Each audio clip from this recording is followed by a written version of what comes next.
Welcome to Miss the Stories, a quiet corner where mysteries unfold slowly.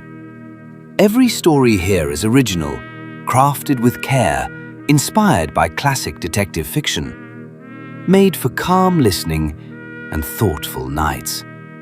So settle in, stay curious, and let the mystery reveal itself. The letter arrived on the morning of December 30th. It wasn't the sort of thing you toss aside or forget. The envelope was thick, expensive, sealed with wax, stamped with a crest I didn't recognize. It lay on our table like something alive, as though it had been waiting for the exact moment to breathe. Across from me, Elias Moreau held it between two careful fingers. He didn't rush. He never did. Most people open letters with curiosity. Elias opened them with suspicion. Elias Moreau, look at the handwriting. See the pressure. The ink digs into the page, as if the writer believes force can change fate. This isn't an invitation. It's a warning. I let out a small laugh, mostly to break the tension. Mate, it's just a letter, not a death sentence. Elias didn't reply. He broke the seal with precision, unfolded the page once, and began to read. The silence around us felt heavier than it should have, like even the room was listening. Mr. Moreau, you may think me presumptuous, but I've heard you possess an uncommon talent, the kind that reveals rot before it spreads. Tomorrow evening, I will host a New Year's gathering at Wickford Hall near Marlow Heath. Among my guests lurks someone I cannot name, but I feel their intention, like a blade held close to my throat. Attend and name your fee. Refuse, and perhaps you'll read of my demise in the morning papers. Lord Adrian Wickford. I whistled under my breath. That's very dramatic. Elias folded the letter slowly, like he was returning a weapon to its sheath. Dramatic men are often ridiculous, but sometimes they're also right. So, we're going? I asked. Elias adjusted his cuffs, calm as ever. Of course, if a man believes he'll die before midnight, he's either paranoid or he's already surrounded. That afternoon, we boarded the train. Snow drifted past the windows in thin, lazy sheets, soft as powder, quiet as a secret. The countryside slid by in pale grey silence. Elias stared out at the winter fields like he was searching for something buried beneath the white. Still thinking about the letter? I asked. I'm thinking about the kind of man who sends an invitation like this, and the kind who accepts it. We reached the little station just before dusk. Marlow Heath looked peaceful, the way places do when they've perfected pretending. But the longer you stayed, the more you realized peace was only a mask. A motorcar waited for us. The driver was thin, expressionless. He took our luggage without a word. We drove past hedgerows stripped bare by winter, through fields dusted with frost, until the trees finally parted, and Wickford Hall appeared. It rose from the darkness like a memory that refused to die. A hulking manor, Elizabethan bones, windows glowing amber, as though firelight was trapped inside. Even the gargoyles looked like they'd suffered. Cheerful place, I muttered. Look at its posture. This house doesn't welcome. It watches. The front doors opened before we even reached them. Lord Adrian Wickford stood waiting in the grand hall, tall, broad, silver-haired. His presence filled the space like thunder before a storm. He gripped Elias's hand hard, too hard. "Mr. Moreau," he said, smiling like he wanted everyone to believe he was fearless. "Your reputation precedes you. Let's hope you're sharper than Scotland Yard." Then he turned to me. "And you are?" "Just the assistant," I said. He laughed loud and pleased with himself. Good. Every genius needs a witness. Elias didn't smile. Lord Wickford, you didn't summon us here for celebration. Tell me plainly, why do you believe someone will kill you tonight? Wickford's smile faltered, just for a second. He gestured toward a tapestry on the wall, hunters chasing a stag through a forest. The threads were old, frayed, like a story worn thin by time. Because, Mr. Moreau, he whispered, there are wolves in this house, and one of them intends to feed. Dinner was served with uncomfortable elegance, candlelight, silver cutlery, heavy curtains. The guests gathered around the long table like suspects waiting for their turn. Lady Seraphina Wickford entered first, too pale for the warmth of the room. Her white gown made her look like a ghost trying to pass as living. Dr. Lucian Graves sat near me, thin, exhausted, a nicotine-stained mustache, and eyes that never settled. Then came Genevieve Hart, Wickford's niece, a lively brunette with a sharp tongue and a bright smile. But her laughter... Silas Mercer arrived next, bull-necked, loud, blunt as a hammer. Elena Vance, the widow, glided in like she owned the shadows. Her emerald dress shimmered in the candlelight, but her gaze stayed dry and sharp. And finally, Victor Trent, the secretary. He hovered at the edge like a man who'd learned the safest place was invisible. Conversation happened, but it was stiff, forced, like everyone was performing normality. Wickford spoke of business, fox hunts, old victories. Mercer took jabs at anyone within reach. Genevieve teased Elias about his calmness. Elena watched the table like a judge. And Lady Seraphina barely ate a thing. Then Elena's eyes drifted toward the far corner. "How peculiar," she murmured. "What is it?" I asked. She nodded at the grandfather clock. It read 11:55, but my watch read 10:34. "That clock's wrong," I said. Wickford scowled. "The damn thing's been erratic all week." He snapped his fingers sharply. "Tread! Fix it before midnight. I won't have the new year announced by a useless clock." Victor Trent flinched like he'd been struck. "Yes, my lord," he whispered, and hurried away. Genevieve leaned toward me and muttered, "Poor Victor. Uncle's been working him like a pack mule. He looks ready to snap." Elias dabbed his lips with a napkin. Breaking points are where mistakes become confessions. Midnight crept closer. The guests gathered in the grand hall, champagne in hand. The fire crackled. Outside, fireworks popped in the distance, blooming like bruises against the sky. Wickford raised his glass. "To the future," he announced. "May it be less tedious than the past." The clock began to chime. One heavy note, then another. With each strike, tension tightened like wire. Lady Seraphina's fingers clenched around her glass. Dr. Graves's hand trembled. Elena didn't blink.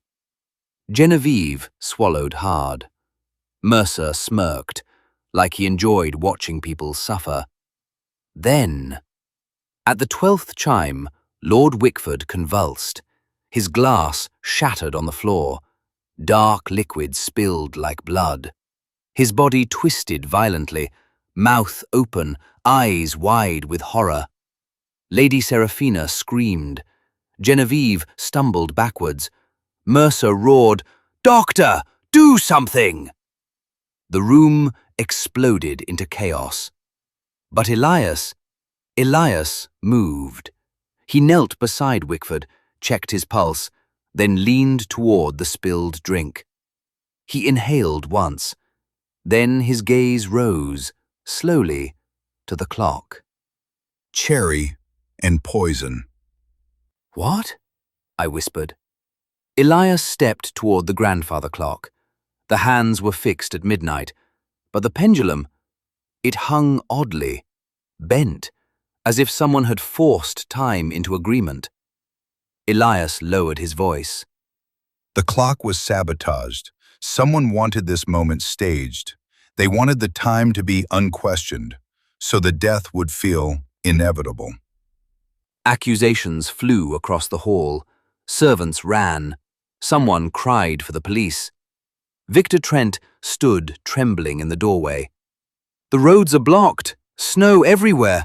It might be hours before anyone arrives." Elias turned to the guests. His calmness wasn't comforting. It was terrifying. No one leaves Wickford Hall, not until the truth arrives. Even Mercer didn't argue, because something in Elias's tone made it clear this wasn't a request. It was survival. Wickford's body was moved into the drawing room and covered with a blanket. Lady Seraphina stood frozen in the hallway, like she couldn't decide whether to cry or disappear. Genevieve looked pale, but her eyes were dry. Elena Vance stared into the fire as if she were watching her past burn. Hours passed. No police came. Snow swallowed the roads. And Wickford Hall became a prison built from stone and secrets. Later, close to 2 in the morning, Elias stepped into my doorway. His face gave nothing away. Lock your door tonight. I blinked. "You think the killer will strike again?" Elias paused, just long enough to let the fear settle. A viper that has tasted blood doesn't return quietly to its basket, not until it's certain it can no longer be seen. He walked away. I locked the door again, then checked it twice, even though it felt ridiculous. But when I lay in bed, the house didn't feel like a building anymore. It felt like a living thing. Every creak sounded like a footstep. Every gust of wind sounded like a whisper. Sleep came in short, broken pieces, and in every dream I heard it again. That final chime, that 12th stroke, and a man dying, exactly when the clock demanded it.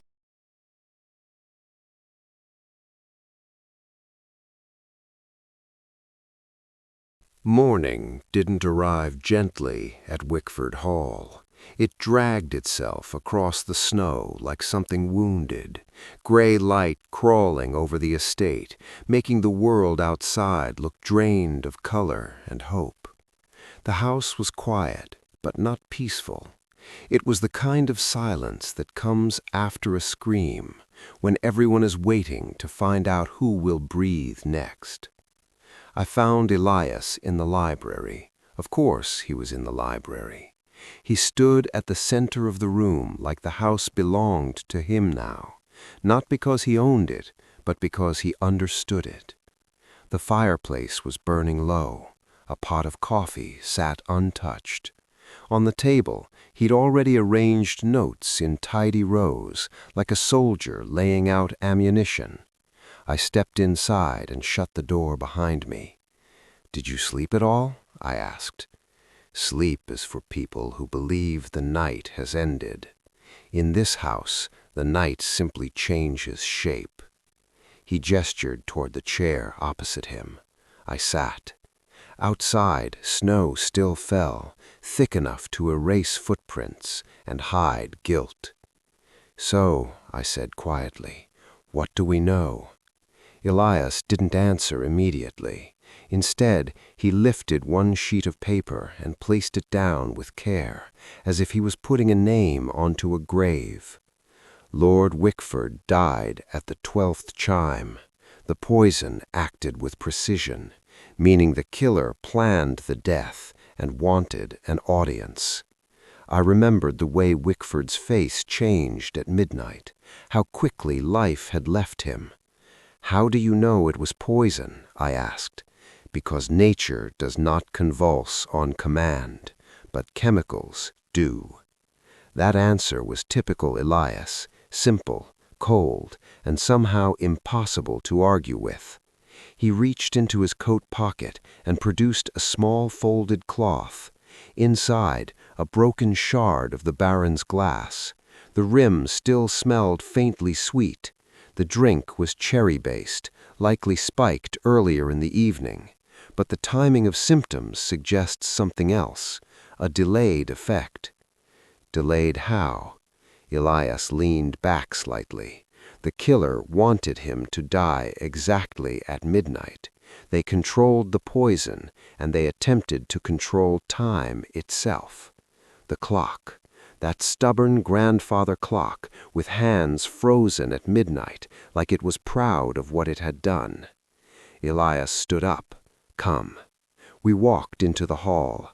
The clock stood there, tall and arrogant, its golden face reflecting the weak morning light. I watched Elias kneel near the base and examine the pendulum. He ran a gloved finger across the metal rod. It had been bent, not naturally, not by age, by intention. Someone forced this. The clock was manipulated. It was meant to confuse everyone's memory of time. If the clock says midnight, people believe midnight. My stomach tightened. So the killer planned an alibi? Or planned for chaos? An alibi is only useful if the crime is questioned. But the killer didn't want doubt. They wanted certainty, a performance. As we returned to the library, a quiet rustle came from the corridor. A servant passed with a tray. Her hands were shaking so badly the cups rattled. Everyone in this house was pretending the tragedy was finished, but I could feel it wasn't. It was only beginning. Elias sat again, then opened the first file. Let's start with the obvious suspects, I said, the ones who actually hated him. Elias's eyes didn't lift. Hatred is common. Opportunity is rare. We will speak to them one by one, and we will listen to what they avoid saying. The first to arrive was Lady Seraphina Wickford. She moved into the library like a woman practiced in surviving uncomfortable rooms. Black dressing gown, hair pinned loosely, face pale but controlled, not crying, not collapsing, just holding herself together too neatly. She took the chair and folded her hands. Elias offered her a look that could be mistaken for kindness, but I'd learned better. It wasn't kindness. It was a trap. Lady Wickford, thank you for coming. Tell me, did your husband fear anyone in particular? Her lips tightened. Adrian feared humiliation, she said, not people. Yet he believed someone would kill him. Why? A flicker crossed her eyes. Because he made enemies, she said softly.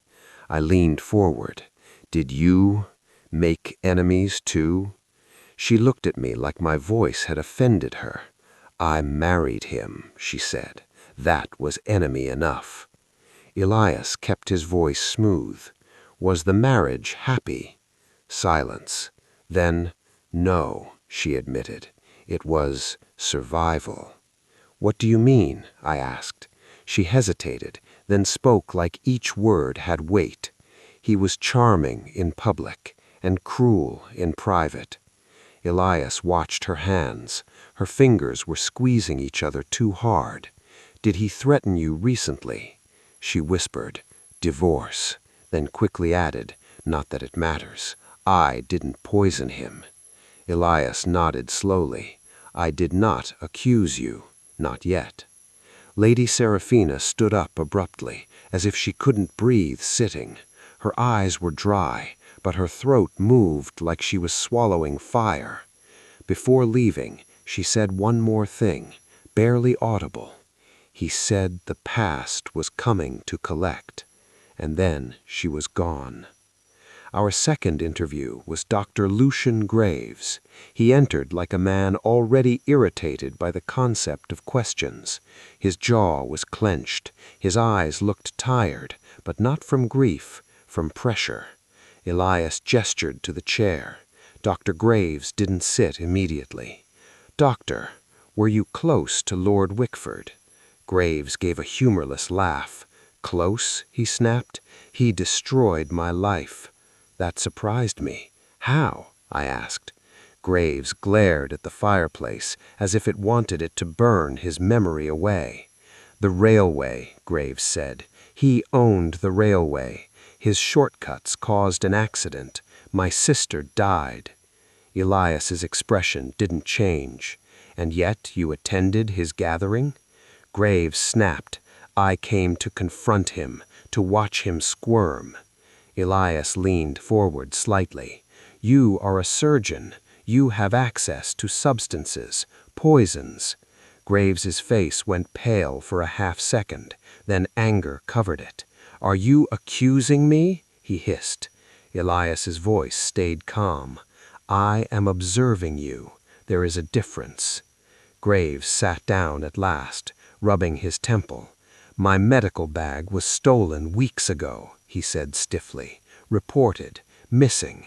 He spat the next words like poison itself. "I didn't kill him." Then he stood up and left without waiting to be dismissed. When the door closed, I exhaled. That was dodgy, really dodgy. Elias didn't blink. "Yes, but nerves do not equal guilt. Some men fear discovery more than they fear murder." Next came Genevieve Hart.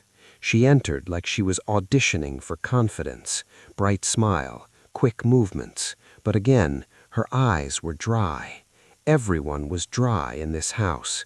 Genevieve sat and crossed her legs. "So," she said, "you're really investigating? Like properly?"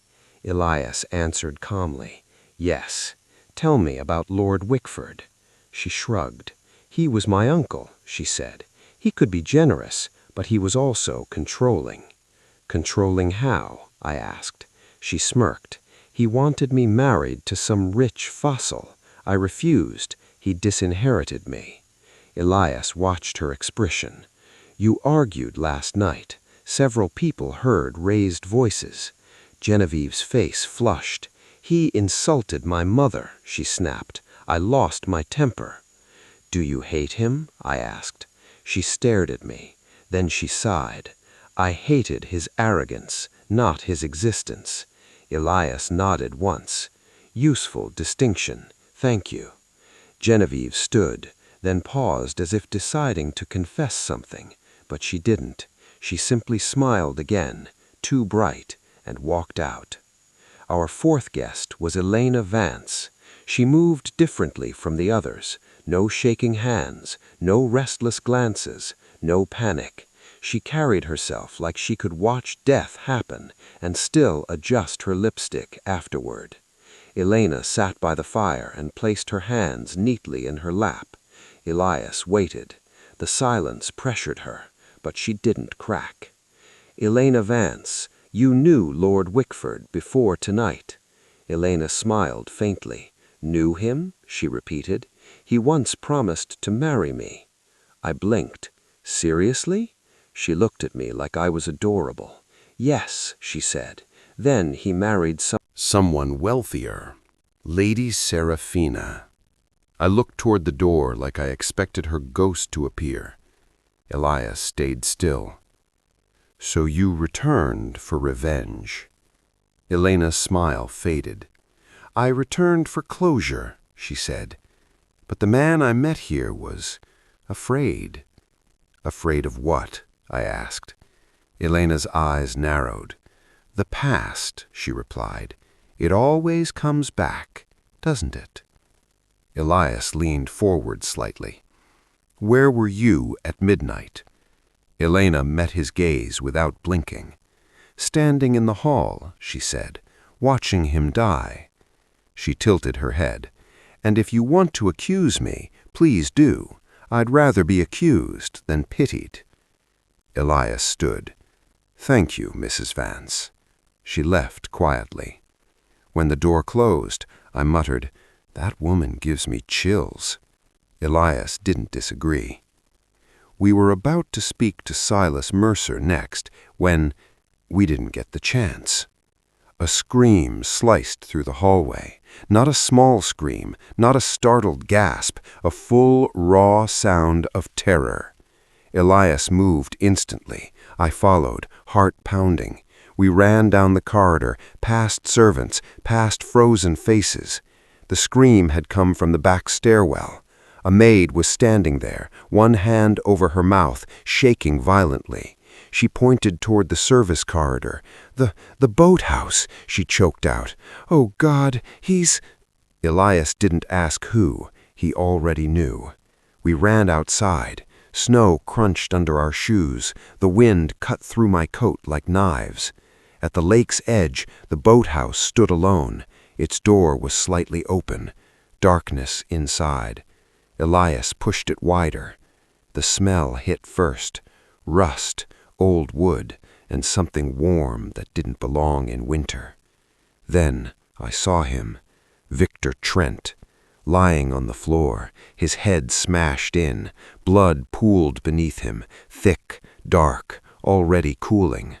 A fireplace poker lay nearby, stained red. My throat tightened.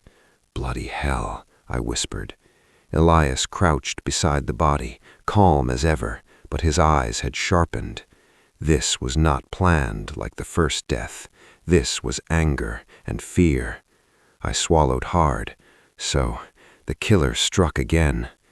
Elias lifted Trent's hand, carefully examining the fingers. Then his eyes moved to Trent's coat. The pockets were turned out, like someone had searched him. "Robbery?" I asked. Elias shook his head. "No, a thief would take valuables, but this is hunting. They were looking for information." Elias reached into Trent's inner pocket and pulled out a small leather notebook. He opened it. Inside were scribbles, numbers, initials, dates, like a code. Elias's eyes gleamed. A ledger. Blackmail. My stomach dropped. So Trent wasn't just a secretary. He was a parasite with receipts, and someone had decided he knew too much. The wind howled across the frozen lake. Snow fell heavier, trying to cover everything. But blood doesn't hide easily, not in white, not in silence. Elias stood, notebook in hand. Now we understand. Lord Wickford invited us because he feared death. Victor Trent died because he possessed secrets, and someone in that house is willing to kill again to keep the past buried. We walked back toward the manor, carrying the ledger like a curse. The guests would be waiting, panicked, accusing each other. But Elias's face stayed calm, and that calm was the most frightening thing of all, because when Elias is calm, it means he is close to the truth, close to the killer. And in a house like this, those two things sit very close together. By the time we returned to Wickford Hall, the house had changed. It wasn't just grief anymore. It was fear, sharpened into suspicion. Servants gathered in corners, whispering like the walls had ears. The guests stood in the hall with pale faces and tight jaws, each one trying to appear innocent while quietly wondering if innocence would save them. Silas Mercer was the loudest. He always was. "This is insane," he barked. "A man is dead in my host's home, and now the secretary too? We should all leave." Lady Seraphina stood near the staircase like a statue made of ice. Genevieve Hart clutched her shawl tightly, eyes wide but still dry. Elena Vance leaned against the wall, calm enough to be suspicious on its own. Dr. Lucian Graves hovered near the fire, restless, his fingers tapping his glass as if he needed motion to keep from breaking. Elias stepped forward, holding Victor Trent's notebook. His voice didn't rise. It didn't need to. "No one leaves. Not now. Not after what we have discovered." Mercer sneered. And what exactly did you discover, Mr. Whatever you are? Elias didn't react to the insult. He simply lifted the notebook slightly. Victor Trent did not die because of random violence. He died because he kept records, and those records contain names. A ripple went through the room. Genevieve swallowed hard. Lady Seraphina's fingers tightened around the banister.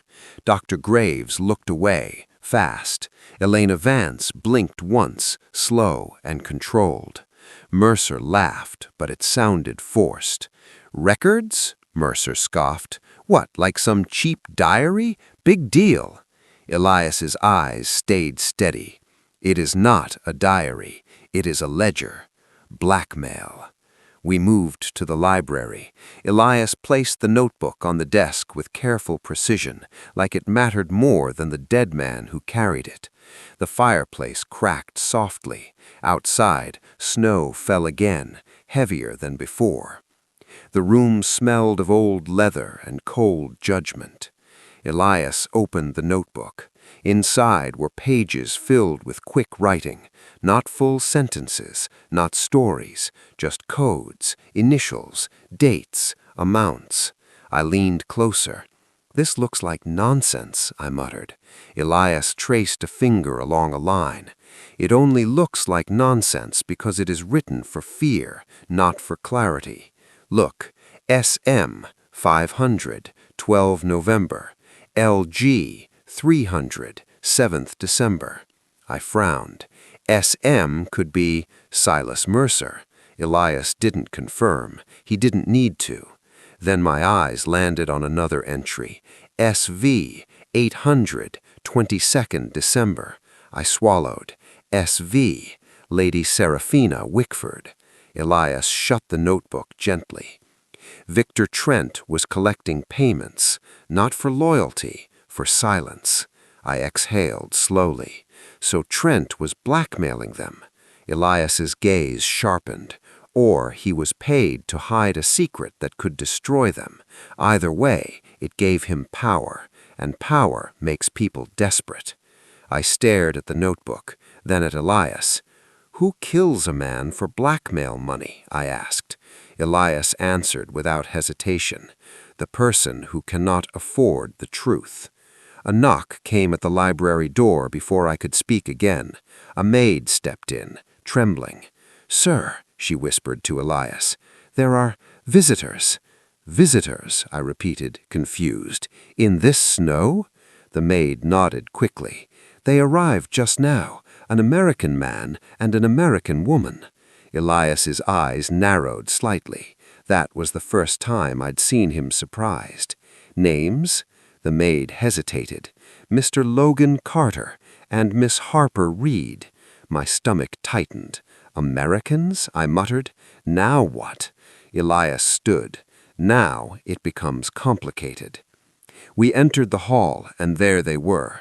The man was tall, broad-shouldered, with a sharp look, like someone who'd spent years learning which people to trust and which to break.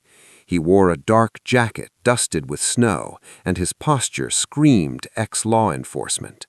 The woman beside him looked mid-30s, confident, sharp-eyed, and far too awake for the chaos she'd walked into. Camera bag, notebook in hand, journalist energy. The man's gaze swept the room like he was mapping exits. The woman's gaze swept the room like she was collecting a story. Lord Wickford's death hadn't just trapped us, it had attracted predators. The American man spoke first. "All right," he said, voice firm. "Which one of you is in charge here?" Elias stepped forward calmly. "I am handling the investigation until the police arrive." Logan studied Elias. Then he nodded once, slow. "Okay," he said, "cool, because I'm not gonna lie, this is wild." The woman, Harper, lifted her eyebrows. "I'm Harper Reed, true crime journalist. I was scheduled to meet Lord Wickford for an interview." Genevieve blinked. "Interview? About what?" Harper's expression shifted. Not fear, not shock, something else. Suspicion. About his past, she said quietly, and the people he ruined. Lady Seraphina went stiff. Elena Vance's eyes sharpened. Dr. Graves' jaw clenched. Mercer muttered under his breath, "Oh, for God's sake." Elias's eyes stayed on Harper. "You arrived after his death. Why?" Harper hesitated, then sighed. "Because he never showed up to the meeting. I called. No answer. Then the roads cleared just enough for us to drive up." Logan stepped in, voice low. He was scared. On the phone yesterday. Sounded like he thought someone was coming for him. Silence. Then Harper added the line that made my stomach drop. "And he said, if something happened to me—" She paused. "The clock will explain it." Elias turned slowly. His eyes moved to the grandfather clock. That same clock. That twisted symbol of control. "He told you that?" Harper nodded. "He said, and I quote, 'Watch the 12th chime.'" Genevieve whispered, "That's creepy." Mercer snapped, "Or staged." Elias's voice stayed even. "It may be both." Elias led Logan and Harper into the library. I followed close behind. Logan looked around like he expected something to jump out. Harper looked around like she expected the truth to be hiding in plain sight. Elias placed the Trent's ledger on the desk. "This was found on Victor Trent," Elias said. Harper leaned in immediately. "Those are payments," she murmured. Logan frowned. "So the secretary was dirty." Elias nodded slightly. "He was dangerous. And now he is dead. Meaning someone in this house wanted these pages buried." Harper tapped one line with her finger. "SV 800 22 December." She looked up. "Lady Seraphina." Elias didn't respond, but I felt it. Something inside the air changed, because Harper had said it out loud. And once a name is said out loud, it becomes real. Logan scratched his jaw. "That's a lot of money," he said. "That's not like casual hush money." Elias's gaze moved to another entry. EV 600 18 DEC. I stared at it. "Elena Vance," I whispered. Harper's eyes widened slightly. "Wait," she said. "Elena Vance, the widow?" I nodded. Harper's voice lowered. "I wrote about an Elena once," she murmured. "Years ago. Different name, though." Elias tilted his head. "Explain." Harper hesitated. Then she spoke carefully. "There was a woman, Elena Standish," she said, "engaged to Wickford years ago. Then she died, or so the story went." Elena Vance's name echoed in my mind. Vance, Standish, engaged, dead, alive. My throat went dry. Elias didn't blink. Nothing stays dead in a house built on lies. We returned to questioning the guests, this time with Harper and Logan listening. Silas Mercer refused to sit, pacing the library like he owned it. "You're accusing me because of initials?" he snapped. "That's ridiculous." Elias's voice stayed calm. "I am not accusing. I am observing. You paid Victor Trent £500. Why?" Mercer's face tightened. "He extorted me," he said. "He threatened to ruin my contracts." Harper leaned forward. "Railway contracts?" she asked. "Wickford's railway?" Mercer's eyes flashed. "Yes," he said, "and he was bleeding money. He needed investors.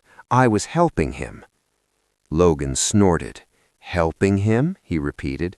"Dude, you sound like you're doing charity." Mercer glared. "I don't answer to you, American." Logan's jaw tightened. "I'm not here for tea and biscuits, pal," he said. "Someone's killing people."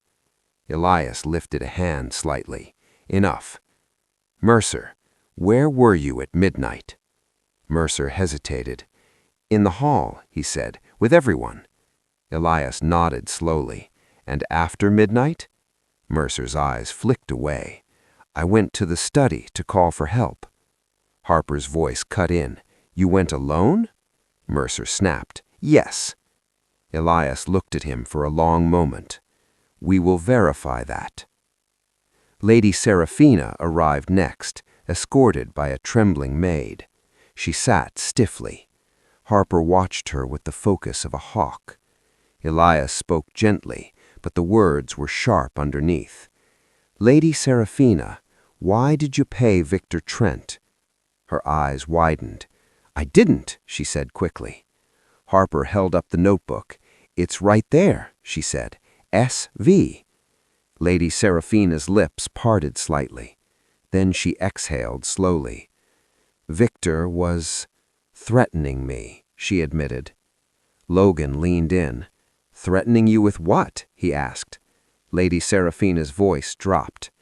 He knew things, she whispered, about my husband, about what he did. I frowned. What did he do? She swallowed hard. He made people disappear, she said. Careers, lives, futures. Harper's eyes narrowed. Did he hurt you? She asked. Lady Seraphina didn't answer, but her silence felt like a confession. Elias watched her hands again. Her fingers weren't trembling. They were clenched, like anger had replaced fear. Did you poison your husband? Lady Seraphina looked up sharply. No, she said. If I wanted him dead, I wouldn't give him the dignity of a performance. That line sent a chill down my spine. Elias nodded once. Thank you.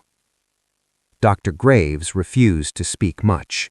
Elena Vance smiled too calmly. Genevieve Hart watched everything with wide eyes and careful silence. And Victor Trent's notebook sat on the desk like a loaded gun. When the interviews ended, Harper stood near the window. I don't like this, she murmured. Logan frowned. Yeah, same. I turned to Elias. What now? Elias closed the ledger slowly. Now we find out what Victor Trent stole before someone else steals it forever. Outside, snow fell again. Inside, the grandfather clock ticked, clean and steady now, like it had been repaired, like time itself was pretending everything was normal. But I knew better. In Wickford Hall, time didn't heal. Time waited. And the killer was still inside the house. Wickford Hall had a study no one spoke about, not openly, not comfortably. It sat at the far end of the east wing, behind a corridor lined with portraits that seemed to watch you like judges who'd already decided your guilt. Even the servants avoided it, not out of respect, out of fear. By midday, the snow outside had hardened into sharp silence. The police still hadn't arrived, the roads were still blocked, and inside the manor, suspicion moved faster than any rescue. Elias didn't waste time. He stood at the base of the staircase, coat already on, gloves fitted perfectly. Study, he said. That was all. I followed. Lord Wickford hid his secrets behind doors, which means the answers are behind one. As we walked, Harper and Logan fell into step behind us. Logan kept his hands out of his pockets, alert like he expected someone to pull a knife from a curtain. Harper held her notebook like a weapon. Genevieve Hart trailed further behind, trying to pretend she wasn't following, while clearly following. Lady Seraphina stayed away. Dr. Graves stayed away too. And Elena Vance. Elena simply watched. From the hallway, expression calm, eyes sharp, like she knew where we were going, and like she didn't want to stop us, only to see what we'd find. If a person wants you to stop searching, they will block your path. If they want you to keep searching, they will let you walk into the trap. The study door was locked. Old iron lock, thick wood, the kind of door that had outlasted generations. Elias examined it for a second, then turned slightly. "Victor Trent had keys," I said quietly. Harper frowned. "And now he's dead." Logan muttered, "Yeah, that's not a coincidence." Elias crouched, inspecting the keyhole.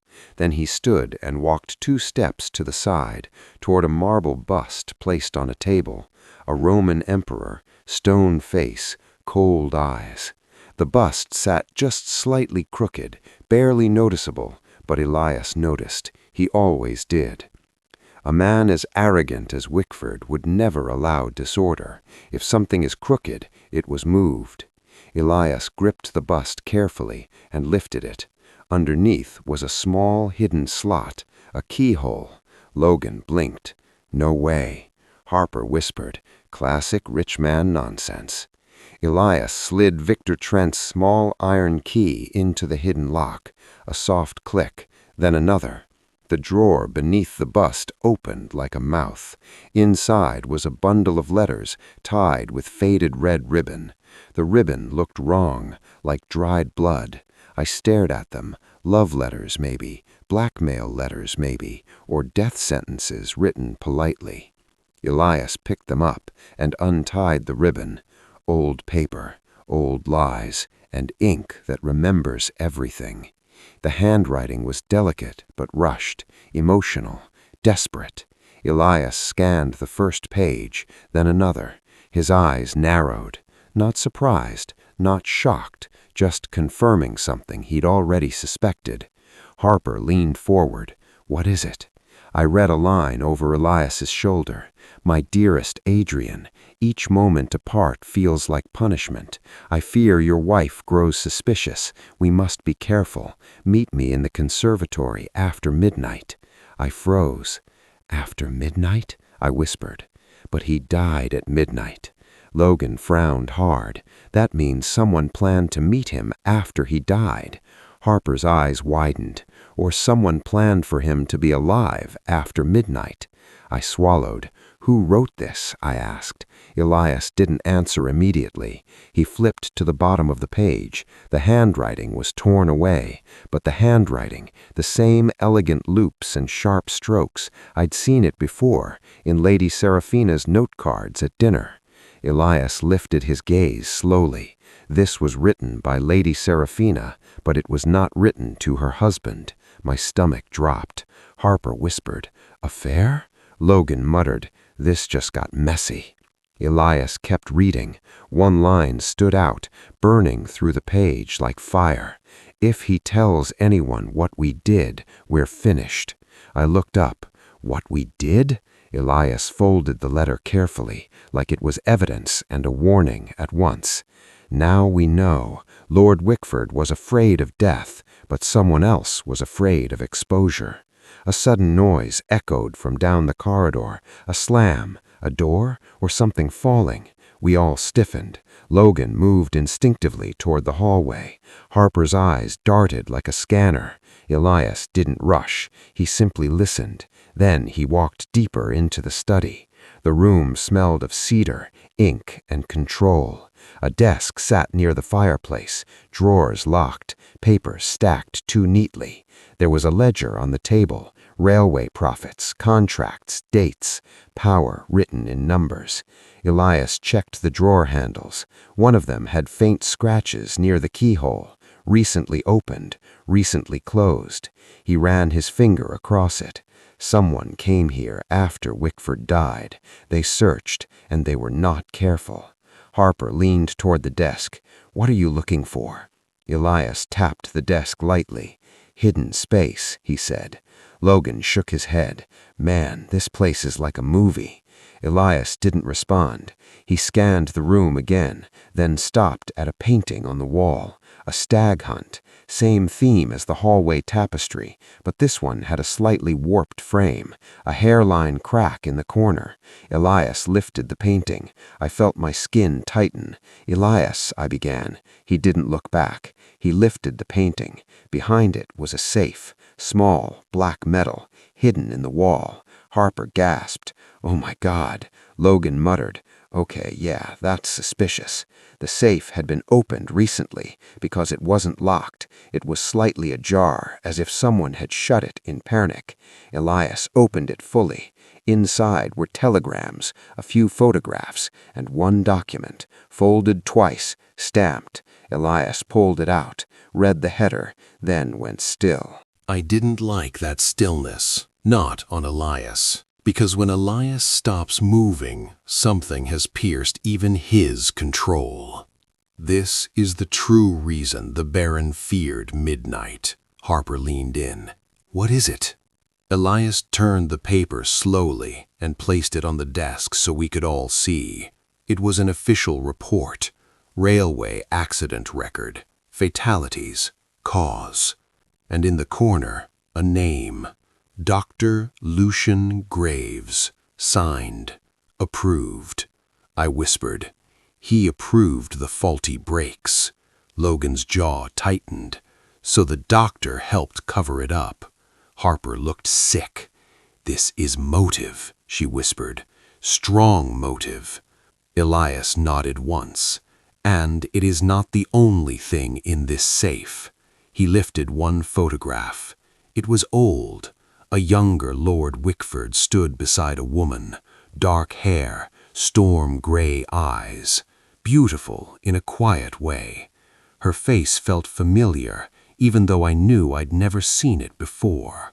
At the bottom of the photograph, a handwritten note, Elena Standish, 1998. Harper's hand flew to her mouth. Elena Standish, she whispered. That's the name. That's the one. Logan frowned. Who? Harper looked at me. Wickford's former fiancée, the one who died. My eyes moved slowly toward the hall, to Elena Vance, standing there, watching, still calm, still waiting, as if she'd been ready for this moment. I felt my mouth go dry. Elena Vance, I whispered. Elena Standish. Same eyes, same posture, different name, different life, same ghost. Elias didn't look away. He turned toward Elena in the doorway. You are not Elena Vance. You are Elena Standish. The entire corridor seemed to freeze. Elena didn't deny it. She didn't flinch. She didn't act surprised. She stepped forward with quiet grace, like someone returning to a stage she once owned. Yes, she said softly, I am. Harper whispered, She's alive. Logan stared. What the hell? I tried to speak, but my throat wouldn't cooperate. Elena's eyes flicked to the photograph in Elias's hand. I was supposed to be dead, Elena said, according to him. Her voice was calm, but there was something underneath it, a pressure, a storm held behind glass. Elena continued, He told the world I drowned, and the world believed him. I swallowed. Why? Elena smiled faintly. Because I was inconvenient, she said. Elias's gaze didn't soften. And now you return, and he dies at midnight. You understand why that looks suspicious. Elena tilted her head slightly. I understand, she said. Then she stepped closer, her tone quieter. But what you don't understand, Mr. Moreau, she looked at the safe, at the documents, at the photos, at the secrets. The person who killed Adrian Wickford did it before he could confess. A cold shiver crawled up my spine. Logan muttered, So you're saying somebody shut him up? Harper breathed out. This is bigger than a party murder. Elena's gaze moved to me. And it's not finished, she said. Before I could ask what she meant, a servant screamed downstairs. We all turned. Footsteps thundered. A maid ran up the stairs, breathless. A bird, she gasped. A bird at the door. Logan blinked. A bird? The maid nodded wildly. A raven! Elias didn't wait. We moved fast, down the staircase, into the grand hall. The front door was open. Snow blew in like ash, and on the doorstep, lying in the cold like an omen, was a raven, black feathers slick with snow. Its leg was tied with a small parchment note. Harper whispered, "This is insane." Elias crouched, untied the note, and unfolded it. His eyes moved across the words. He didn't blink. He didn't react. That was worse than fear. Then he turned the note so we could see. 3 words, written in heavy ink. 2 down. Who's next? My stomach dropped. Logan muttered, "Okay, that's not normal." Harper breathed out, "This is playing games." Elena's voice cut through the air, quiet and cold. "Or someone is making sure we understand," she said, "that this isn't over." Elias folded the note slowly. A killer who writes messages wants attention, but attention is also a weakness. The door shut. The hall fell silent again. Snow continued to fall outside. Inside, a clock ticked calmly, pretending time was innocent. But I could feel the truth now, heavy in the air. This wasn't just a murder. This was an execution, a punishment written across decades, and whoever held the pen was still in this house. The raven stayed on my mind longer than it should have, even after servants cleared it away, even after Lady Seraphina retreated upstairs, even after Mercer demanded brandy like alcohol could bribe fear into silence.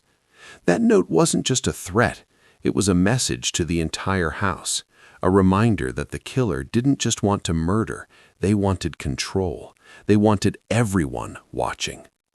Elias folded the parchment and placed it into his coat like it belonged there, like he'd been collecting death notes his entire life. Logan stood near the fireplace, arms crossed tight. Harper scribbled something into her notebook with quick, sharp movements. Elena Standish, Elena Vance, whatever name she wore, sat in a chair by the window, quiet as a secret. Genevieve hovered near the staircase, pale and silent. And Dr. Graves had vanished again. That worried me more than anything. "Where is the doctor?" I asked.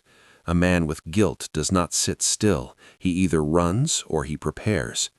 Elias moved through the manor with purpose, boots silent on the old floors. We checked the dining room first. Empty. Candles burned low like exhausted eyes. Then the conservatory.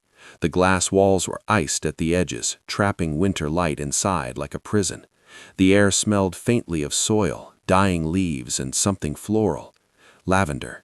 It hit me unexpectedly, soft but sharp. Logan frowned. "You smell that?" Harper nodded. "Yeah, like perfume." Elias didn't speak. He walked past the dead plants, scanning the room like it was a crime scene already. Then he stopped. Near the far corner, beneath a table, a small glass shard glittered faintly. Elias crouched, picked it up carefully. It was a broken vial, tiny label still attached. Not perfume, not medicine. A chemical. Logan leaned in. "What is it?" Elias held it to the light. A vial, recently broken, and it smells like bitter almonds. My stomach tightened. Poison? Elias didn't answer. He didn't need to. Harper's face turned serious. "That's not normal. People don't just break poison vials." Logan muttered, "Unless they're dropping it during a panic." Elias's eyes lifted to the ceiling beams. The conservatory had an upstairs balcony that connected to the east wing corridor, a perfect place to watch without being seen, a perfect place to move without being noticed. We left the conservatory and headed toward the east wing. The corridor felt colder here, less traveled. Portraits lined the walls, generations of faces that looked proud, cold, and unforgiving. Then we saw it, a door slightly open, a draft slipping through. The door to Victor Trent's room. I swallowed. "He's dead," I whispered. Why is his door open? Elias didn't hesitate. He pushed it wider. Someone has been searching his belongings. Again. The room smelled like cheap soap and fear. Trent's trunk had been opened, clothes thrown aside, drawers pulled out. A desk had been overturned like someone had grown angry and careless. Logan stepped in slowly. This is a mess. Harper raised her phone, tempted to photograph it, then lowered it again as if remembering the situation wasn't just a story. Elias moved toward the desk. He crouched and reached beneath it. His fingers found something hidden under the wood panel, a small piece of paper folded tightly. He unfolded it. His eyes narrowed. He read it once, then again, then he handed it to me. The writing was rushed, not neat like Wickford's letters. It looked like someone had written in trembling panic. It said, "If I die, check the clock's belly. The key isn't the time, it's the weight. VT." I stared at it. Clock's belly? Logan frowned. What does that even mean? Elias stepped back into the corridor immediately, towards the grandfather clock, the one in the main hall, the one that had watched Wickford die at midnight. Harper followed quickly. "Wait?" she repeated, "like the pendulum waits?" Elias didn't answer yet. He reached the hall, stood in front of the clock, then slowly opened the panel at the bottom. Inside were the weights, old brass, heavy, dusty. But one weight didn't match. It was slightly darker, slightly newer, too clean. Elias touched it once, then lifted it. A small metal object fell from inside with a soft clink. A key. Everyone froze. Logan whispered, "No way." Harper's eyes widened. He hid a key inside the weight? Elias held it between his fingers, a simple key, but the kind that doesn't exist without a door meant to stay closed. This is what Victor Trent died for, a hidden key and whatever it unlocks. We searched for the lock, fast but careful. Elias studied the key teeth, not house doors, not bedroom locks. It was for something private, something smaller, a safe, maybe, or a hidden compartment. We moved back toward the study, but just before we reached the door, Harper stopped suddenly. "Listen," she whispered. We all went still. A sound, a faint dragging, from inside the study. Logan's face hardened. Someone's in there. Elias raised a hand, signaling silence, then pushed the study door open slowly. It creaked. The smell of paper and smoke drifted out. And someone was there. Not Mercer, not Serafina, not Elena, not Graves. It was Genevieve Hart, standing by the desk, holding papers in her hands. She froze when she saw us, eyes wide. Her fingers tightened on the documents, like she was caught stealing. "Genevieve?" I said. "What are you doing?" She stammered. I wanted to—" Logan's voice turned sharp. "Lady, you better start explaining fast." Genevieve's face flushed. "Don't talk to me like that." Harper stepped forward slowly. "What are those papers?" Genevieve looked at Elias with desperation, like she wanted him to understand, even if she couldn't explain it properly. Elias spoke quietly. "You are searching for something. The question is, are you searching to hide it or to survive it?" Genevieve swallowed hard. "I found these in Uncle Adrian's drawer, and I didn't want anyone else to see them." She handed them forward. Elias took them calmly and read the first page, then the second. Then his eyes lifted, not angry, but sharpened. "These are account statements," Harper whispered, reading over his shoulder. "Offshore transfers, a lot of them." "And these signatures," Harper frowned, "they're not Adrian's." I looked closer. The signature at the bottom, Dr. Lucian Graves. My stomach dropped. Elias folded the papers and put them in his coat. Genevieve's voice trembled. "You see, I didn't kill anyone. I didn't want people thinking my uncle deserved it." Harper's eyes narrowed. "But he did deserve consequences." Genevieve snapped. "He didn't deserve to die like an animal." Silence. Elias turned slightly. "You have done a foolish thing, but not a murderous one. Go to your room, lock the door, do not open it again." Genevieve nodded, shaken, and hurried away. Logan exhaled. "Man, everyone here is hiding something." Harper looked at Elias. "You think Graves did it?" Elias didn't answer quickly. He walked to the desk, then to the fireplace. He stared into the ashes. Something caught his eye, a half-burnt paper fragment. He used a poker to lift it, a piece of a diary page, charred around the edges, but readable enough. Elias brought it to the light. The words were incomplete, but the message was sharp. Graves signed the report. The brakes failed. My silence was bought. Harper's face drained. "That's the railway crash," she whispered. Logan's jaw tightened. "So Wickford paid Graves to cover it up." I swallowed. "And Graves's sister died in that crash." Elias's eyes stayed fixed on the burnt page. "When a man's grief is purchased, it turns into hatred, and hatred eventually asks for blood." The air felt colder, even with the fire burning, because now the shape of the truth was forming, and it looked like Dr. Graves. He had the knowledge to poison, the motive to punish Wickford, and now we had proof of the cover-up. But Elias didn't look satisfied. He looked cautious, because the simplest answer is often what killers want you to accept first. Then Harper gasped softly. "What?" I asked. She pointed to the desk, near the ink bottle, a fresh smear, dark red, not ink, blood. Logan noticed too. He moved toward the door quickly, checking the hallway. "No one here," he muttered. "Where's the doctor?" Elias's voice lowered. "If the blood is fresh and the doctor is missing, then the game has moved again."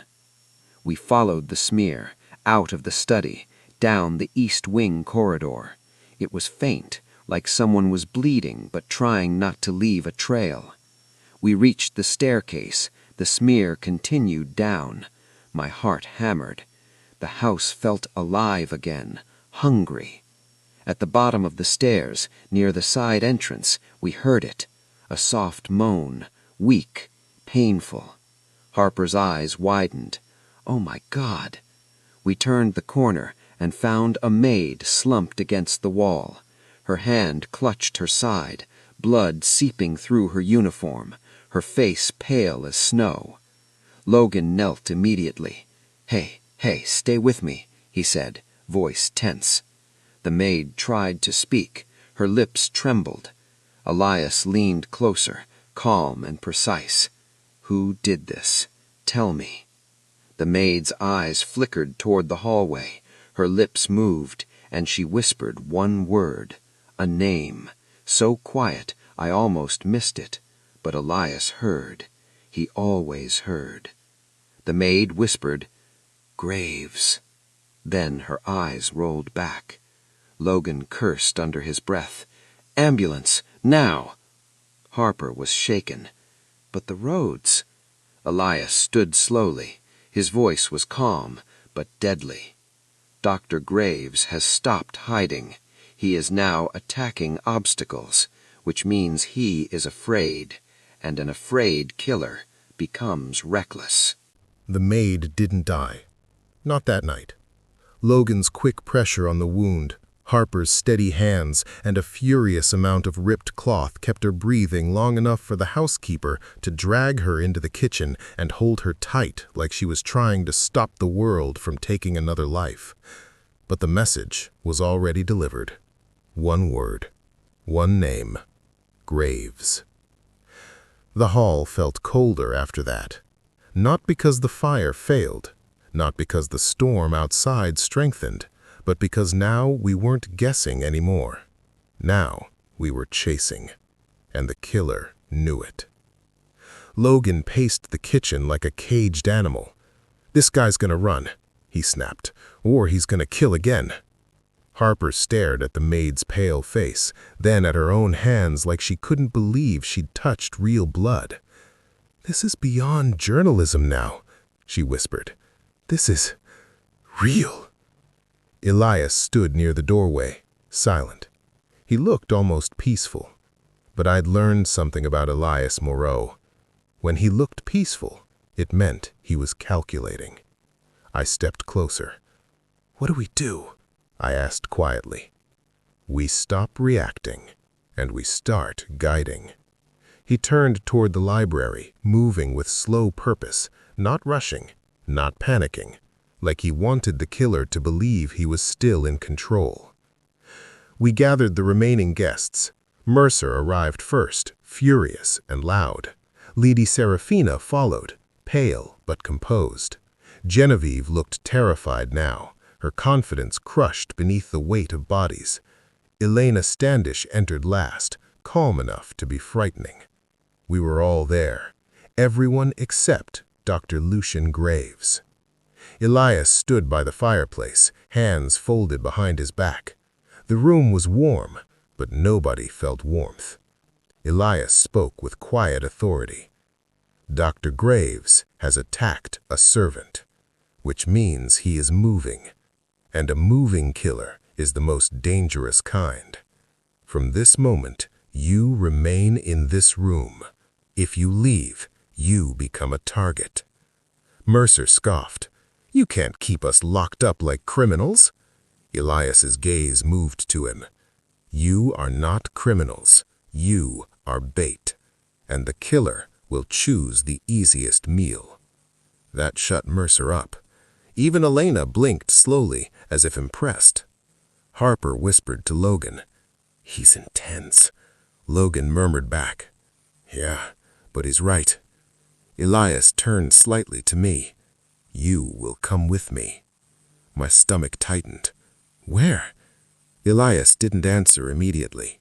He simply walked to the study door and opened it. Inside the study, the air felt heavier than before. Like secrets didn't just sit here, they pressed against the walls. Elias went straight to the safe behind the painting. He didn't open it. He already knew what was inside. Instead, he examined the wall around it. His fingers moved along the edges. Tap, tap, tap. Then, a hollow sound. Elias paused, tapped again. Hollow. Logan leaned in. "What is that?" Elias pressed his palm against the wooden wall near the safe, then pushed.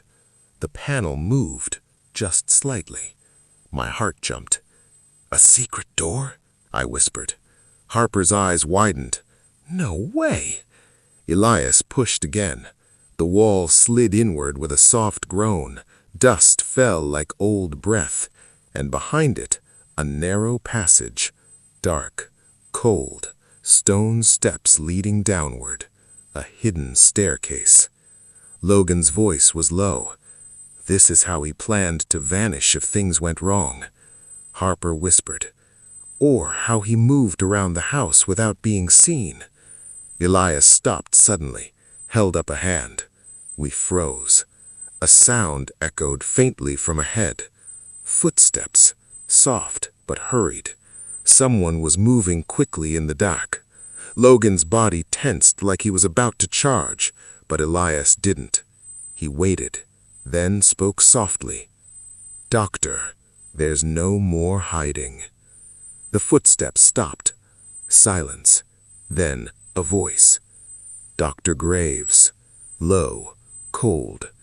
"You shouldn't be down here," he said. His tone wasn't afraid, it was disappointed, like we'd interrupted his final act. Elias stepped forward, keeping his voice calm. You killed Lord Wickford. You killed Victor Trent, and you attacked the maid. Now you will stop." A faint laugh echoed from the dark. "You're so sure," Graves said, "so confident." Harper's voice trembled. "We have proof." Graves' laugh sharpened. "Proof?" he repeated. "Paper? Ink?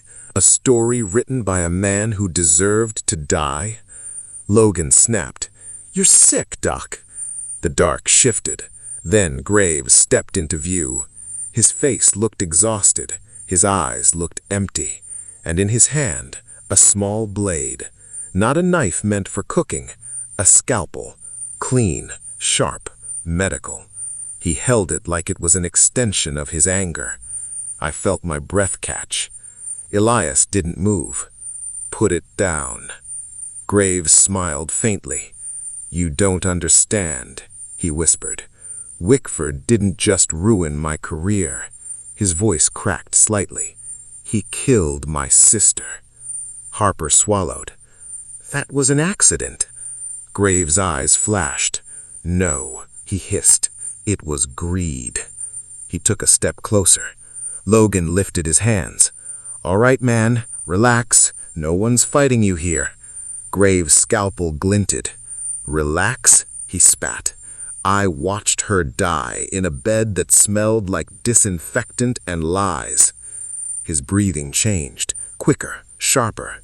"And Wickford," he whispered the name like a curse, "paid me to sign a false report."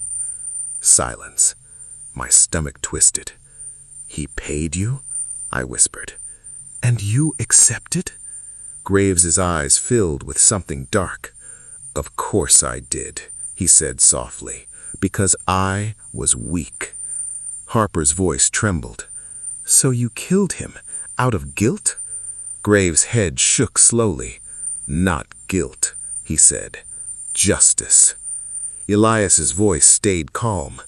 "Justice does not require spectacle.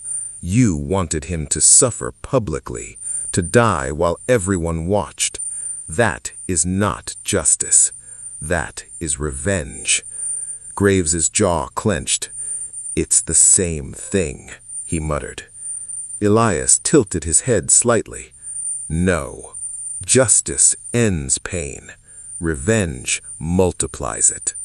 Graves's eyes flicked toward the passage behind him, the corridor that led deeper, toward an exit, toward escape. Logan noticed too. He shifted his stance. Graves's mouth tightened. He was calculating. Logan noticed too. He shifted his stance. Graves' mouth tightened. He was calculating. Then he moved. Not toward Elias, not toward Logan. He threw something at the floor, a small glass capsule. It shattered. Smoke burst upward. Harper screamed. Logan cursed. My eyes burned instantly. Elias grabbed my sleeve and pulled me back. We stumbled, choking, blinded. The passage filled with bitter smoke, chemical and sharp. Graves ran. His footsteps pounded into the darkness. Logan surged forward despite the smoke. "I'm going," he shouted. "I'm not letting him get away." Harper grabbed Logan's arm. "You can't see." Logan yanked free. "I don't care." Elias's voice cut through the chaos. "Don't chase him blindly. That's what he wants." But Logan was already moving. His boots echoed. Then silence. The smoke thinned slowly. My lungs burned. My eyes watered. Harper coughed violently. Elias blinked slowly, regaining focus. "Where did he go?" I rasped. Elias stared down the corridor. His expression was sharp now, not peaceful, not calm, focused. He is running to the only place he believes will save him, the outside, freedom. But he forgets one thing. Snow records every escape. We stumbled back up the stairs, leaving the hidden passage behind, back into the study, back into the manor. The air inside felt clean compared to that tunnel, but danger was still thick. We reached the hall. The guests were still trapped in the library, Mercer pacing, Seraphina silent, Elena watching like this was entertainment, Genevieve shaking like she might collapse, and then a scream from outside, not inside, outside. We rushed to the nearest window. In the snow, near the hedge line, Logan was down, on one knee, holding his side, blood soaking through his jacket. Harper screamed his name and ran out before anyone could stop her. I felt my whole body tense. Elias didn't hesitate. He sprinted toward the door. I followed. Snow hit my face like needles. Harper knelt beside Logan, crying. Logan's breath came in harsh bursts. "Graves," he gasped. He cut me." Elias crouched beside him. Logan's eyes widened. He ran toward... Logan coughed. "The greenhouse. He has a way out." Elias's gaze snapped toward the east wing, the conservatory, the greenhouse, the place with broken vials and lavender scent. Elias stood slowly. His voice was quiet, deadly. "He is not escaping. Not tonight. Not after this." Snow fell harder. The wind screamed across Wickford Hall like the house itself was angry. And inside the manor, the clock continued ticking. Tick, tick, tick, as if time was counting down to the final truth, and Elias Moreau had finally stopped waiting. The conservatory looked harmless in the daytime. Just glass and frost, plants dying quietly in pots. A pretty place for rich people to pretend life was soft. But now, it felt like a hunting ground. Snow swirled outside the glass walls, turning the world into a moving blur. Inside, the air smelled faintly of damp earth and lavender. Harper helped Logan back into the hall, his arm over her shoulder. He tried to stay tough, but pain was leaking through his face. "Sit," Harper ordered him, voice shaking. Logan muttered, "I'm fine." Harper snapped, "No, you're not. Stop acting like a superhero." Even Mercer looked uncomfortable now.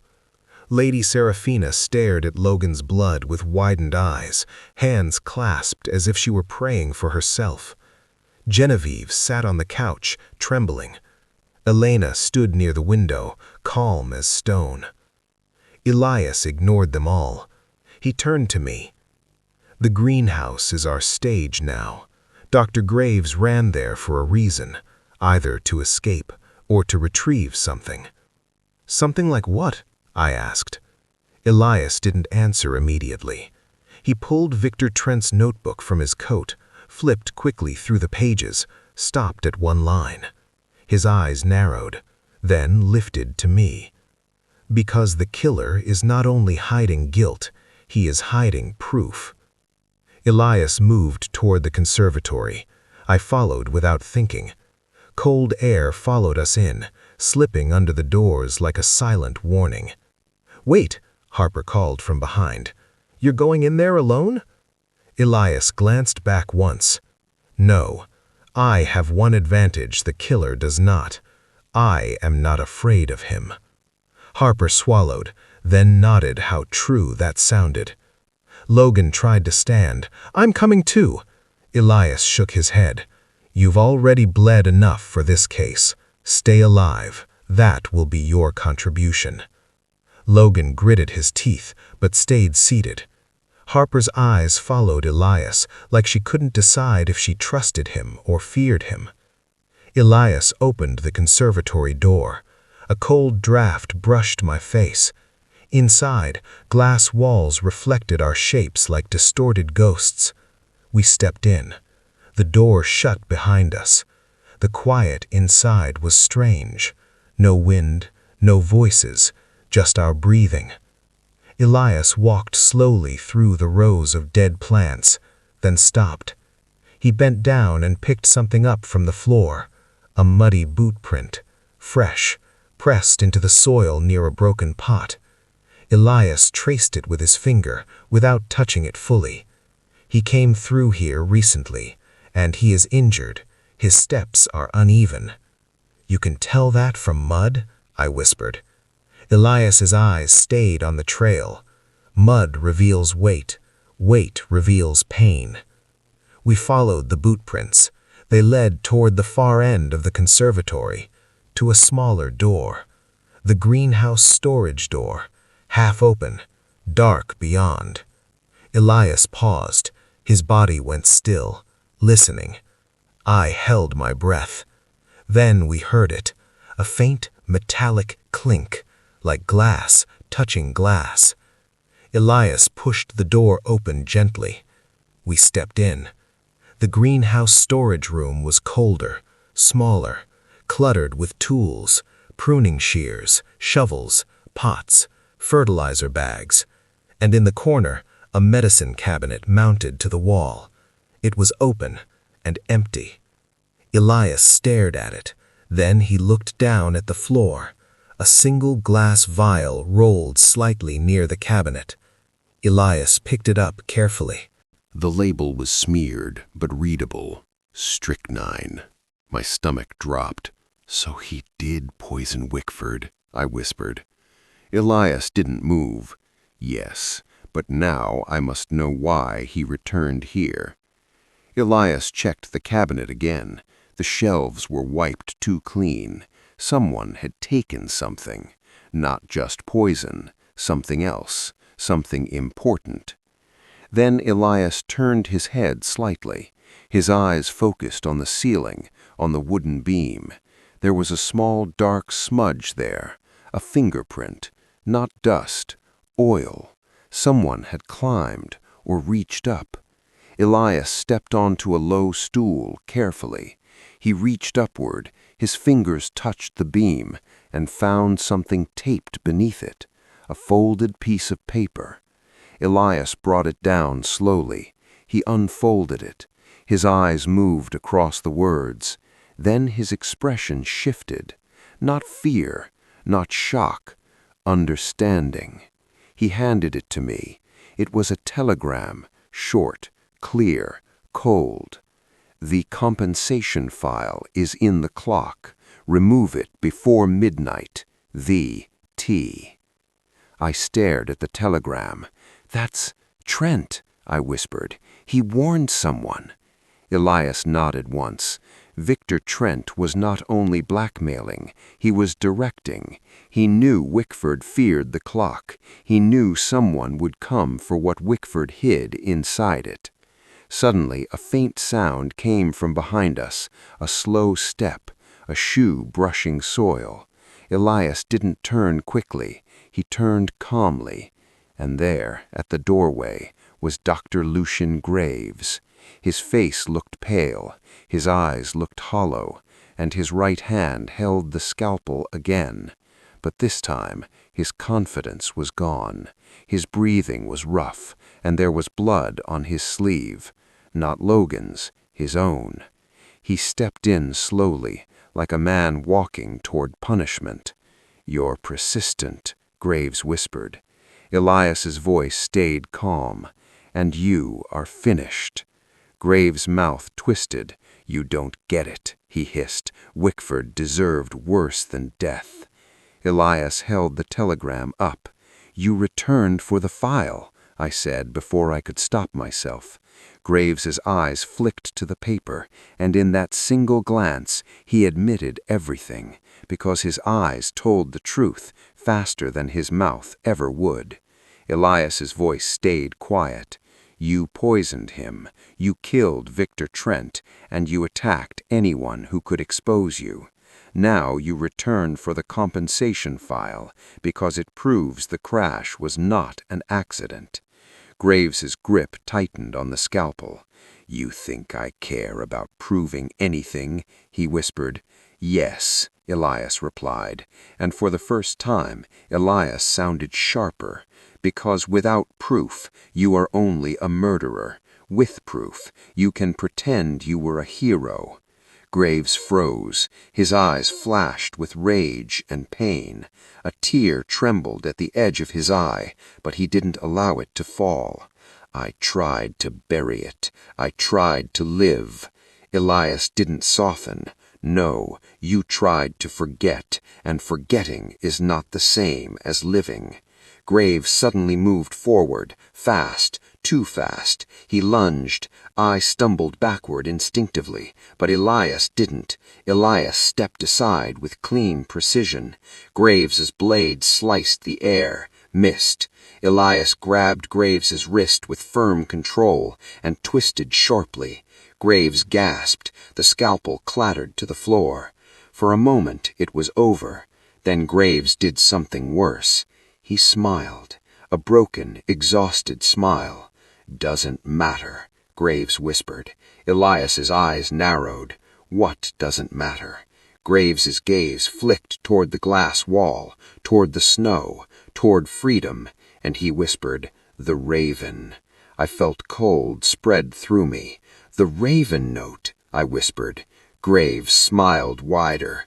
"That wasn't me," he said. Elias went still, for the first time, truly still, because this changed everything. If Graves didn't send the raven, then someone else did. Someone else was playing the game. Someone else wanted fear. Someone else wanted the house to tear itself apart. Elias released Graves's wrist slowly, not because Graves deserved mercy, but because Elias had just realized something bigger. Then there is another hand in this story, another mind, another intention. Graves's breathing turned frantic. He took a step back, rubbing his wrist. "I'm not the only monster here," he muttered. Then he turned and ran. He shoved through the door, crashing out into the conservatory. Elias moved immediately, but not chasing blindly. He took one step, then stopped. His eyes snapped upward, to the glass ceiling, to the balcony corridor, and there we heard a faint creak, a floorboard, someone above us, watching, listening. Elias looked at me, voice low. The raven was a message, not from the killer, but from someone who wanted the killer to panic. I swallowed hard. So who sent it? Elias's eyes narrowed like a blade. Someone who wants control. Someone who wants the case to end in a certain way. Outside the glass walls, snow blurred the world. Inside, we stood in silence. One killer had confessed, but another shadow had revealed itself, and in Wickford Hall, the truth was still unfinished, because the dead weren't the only ones with secrets. The living were worse. We didn't chase Dr. Graves immediately. That's what surprised me most. Because every instinct in my body screamed, "Run after him. Don't let him disappear." But Elias didn't move like instinct. He moved like certainty. He stepped into the conservatory slowly, scanning the floor. Fresh footprints cut through the soil. One set heavy and uneven, Graves. Another set, lighter, careful, like someone who had been watching long before we arrived. Elias crouched and touched the edge of the prints without disturbing them. Then he looked up, toward the balcony corridor above the Glasshouse, the same corridor where we'd heard the creak. "Someone was there," I whispered. Elias nodded once. Yes. And that person didn't want Graves to escape. They wanted him to panic. Panic makes people sloppy, and sloppy people leave truths behind. We returned to the main hall. The guests were still gathered like frightened birds. Mercer paced. Lady Seraphina sat stiffly, staring at her hands. Genevieve stayed curled into the corner of the couch, breathing shallowly. Elena Standish stood by the window, eyes fixed on the snow outside. Harper hovered near Logan, who was trying to hide his pain. and the grandfather clock ticked steadily, as if it had never lied, as if time had always been honest. Elias walked straight to it. Mercer barked, "What the hell are you doing now?" Elias didn't glance at him. He opened the lower panel of the clock, reached inside, and pulled out the brass weight again, the one that had hidden Victor Trent's key. Then he slid his fingers along the inner wooden frame. Tap, tap, tap. A hollow note. Elias paused. His eyes narrowed. He ran his hand along the inside edge of the clock's body, its belly, as Trent had written. Then he found it. A thin seam, a hidden compartment. Elias pressed 2 fingers against the seam, and it popped open with a quiet click. Inside, a folded file wrapped in oilcloth, thick, protected, important. Harper gasped softly. "No way!" Logan muttered, "That's what Graves came back for." I stared at it like it might explode. Elias withdrew the file carefully and placed it on the table. He unwrapped it slowly. The first page had an official stamp. The second page had signatures. And the third page had something worse than paper. It had truth. The compensation file, the proof of the railway cover-up, the thing Wickford feared would destroy him, more than death itself. Harper leaned in, reading fast. Her face changed as her eyes moved down the page. "This is it," she whispered. "This proves Wickford paid to bury the investigation." Logan narrowed his eyes, and Graves signed off. Harper nodded slowly. And Mercer. Harper's fingers stopped on another name. Mercer invested into the railway after the crash. Mercer's face went red. "That doesn't mean anything," he snapped. "I invest in businesses. That's what I do." Elias turned slightly. "It means you profited from blood. That is what you do." Mercer's mouth opened, but no words came out, because he knew Elias was right. Lady Seraphina whispered, "Adrian kept this hidden inside the clock?" Elias nodded once. "Because the clock controls the house. Everyone hears it. Everyone trusts it. He thought it was the safest hiding place. Arrogance always believes it is clever." Genevieve's voice trembled. "So Graves killed him because of this?" Elias looked at her. "Graves killed him because Wickford bought his silence. And when silence is bought, it becomes a chain. The chain broke, and it cut everyone it touched." Harper swallowed hard. "Then Victor Trent found out." "Yes," I murmured, "and he used it for blackmail." Elias's eyes stayed calm. "And when Victor Trent became greedy, he became disposable." A sudden bang echoed upstairs, a door slamming or something falling. Everyone jumped. Lady Seraphina's hand flew to her chest. Genevieve gasped. Mercer swore under his breath. Elias didn't move quickly. He simply listened. Then he spoke quietly. "He's still in the house." Harper looked around, panicked. "Graves?" Elias shook his head slowly. "Not Graves, the Raven Sender." That sentence landed like ice, because it meant what I didn't want to accept. Yes, but he wasn't the only danger. Someone else had been watching, writing notes, pushing fear into everyone's bones. Someone theatrical. Someone calculating. Someone who wanted the house to break. Elias turned to the gathered guests. His voice didn't rise. It didn't need to. The Raven message was not sent by Dr. Graves. So I will ask you all plainly, who here enjoys performance? Who here enjoys fear? Who here wanted this house to collapse into chaos? No one answered, but eyes moved. Small glances, tiny betrayals. Lady Seraphina's gaze flicked to Elena Standish. Elena's gaze flicked to Genevieve. Genevieve's gaze flicked to Mercer. Mercer's gaze flicked to Harper. Even Harper noticed. She looked offended. "Excuse me?" Logan muttered, "Relax, nobody thinks you did this." But I wasn't sure anymore, because in a house like this, everyone becomes suspicious, and suspicion isn't logic, it's hunger. Elias turned to me. "Stay here," he said quietly. Before I could respond, he walked toward the staircase. Harper started after him. "Where are you going?" she asked. Elias paused half a second. "To find the person who watched us from above the Glasshouse, because they made a mistake, and I intend to use it." He moved up the stairs, silent, controlled.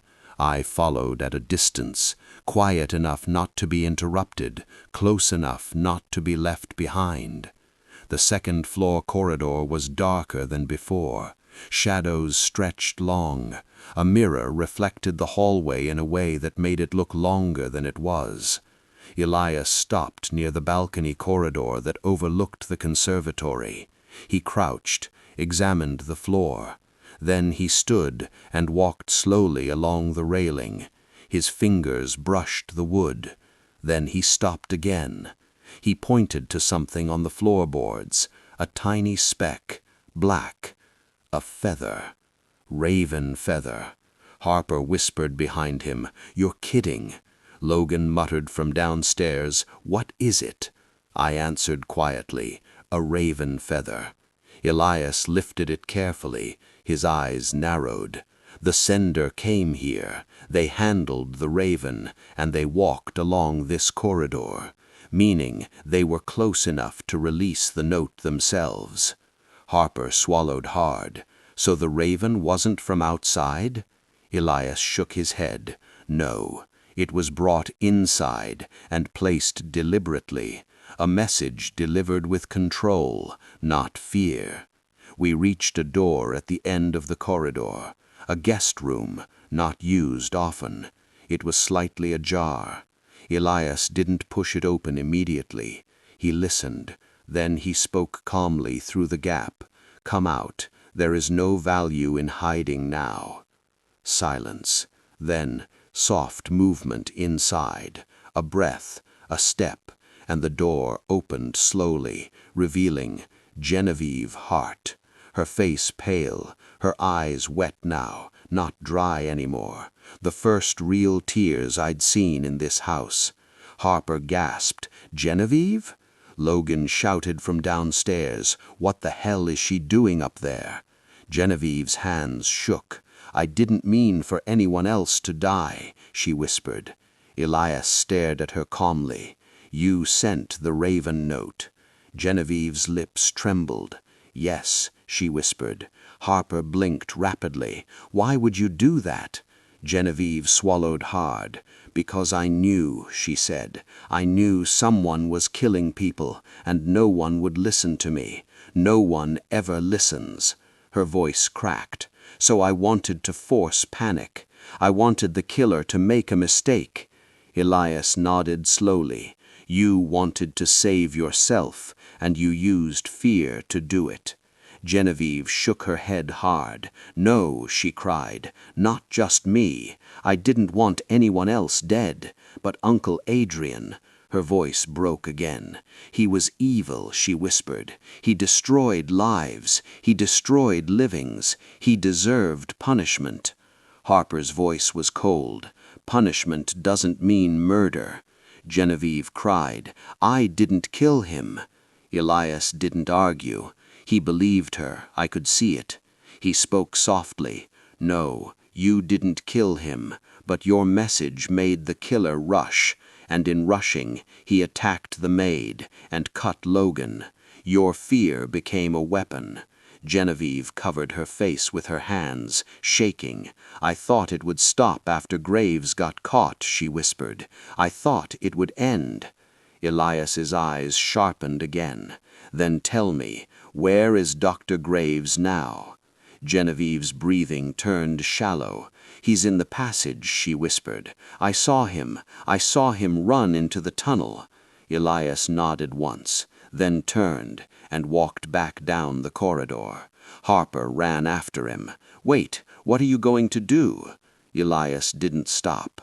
"Finish the case before the next chime brings another death." We returned to the study in silence, not the calm silence of safety, the sharp silence of something unfinished. Downstairs, the guests were still gathered in the library, trapped, frightened, exhausted.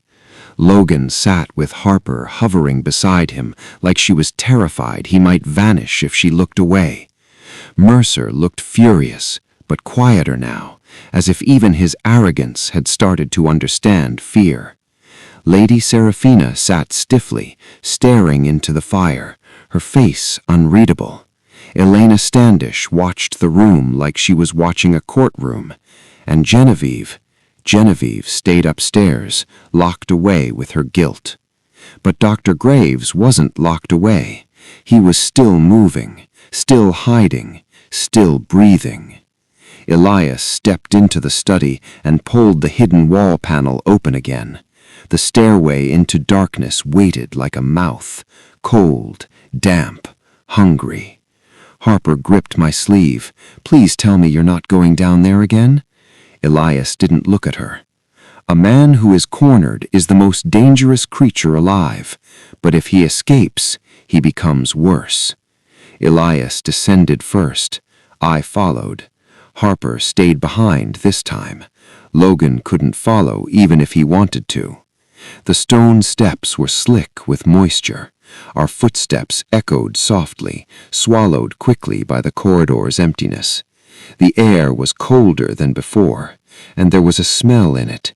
Not smoke, not mildew, a metallic sharpness. Blood. Elias moved slowly, listening. At the far end, faint light flickered. Not daylight, lamplight. Someone had lit something.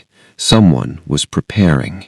Then a soft sound, a cough, dry and painful. Elias stopped, held up a hand. We waited. From somewhere ahead, a voice whispered into the corridor. "I know you're there." Dr. Graves. Elias answered calmly. "Yes, and you know you cannot run forever." A faint laugh echoed. It didn't sound brave, it sounded broken. "I don't want forever," Graves muttered. "I just want it to end." Elias continued walking slowly, not rushing. The corridor widened into a small underground chamber, an old storage room maybe, abandoned, dust-covered shelves, rusted tools, and in the corner, Dr. Graves stood under the weak glow of a lantern. His coat was torn, his sleeve stained with blood, his eyes looked sunken, but his hand still held the scalpel. It trembled slightly now, not from cold, from exhaustion, from the weight of everything he became. He raised the blade slightly, warning us. "Stay back," he whispered. Elias stopped a few feet away. "You won't stab me, not because you cannot, but because you want to be heard." Graves's throat worked like he was swallowing anger. "You think you understand me," he said. Elias's voice stayed level. "I understand patterns. Your pattern is guilt turned into violence. It always ends the same way." Graves exhaled sharply. He looked toward the stone wall beside him. There were old scratches in it, marks made by people who'd hidden down here before, people who'd waited down here, hoping no one would find them. "This house," Graves whispered, "it's a grave full of secrets." Elias didn't argue. Graves's voice cracked. "I loved my sister," he whispered. "I loved her more than anything." The lantern light flickered, throwing shadows across his face.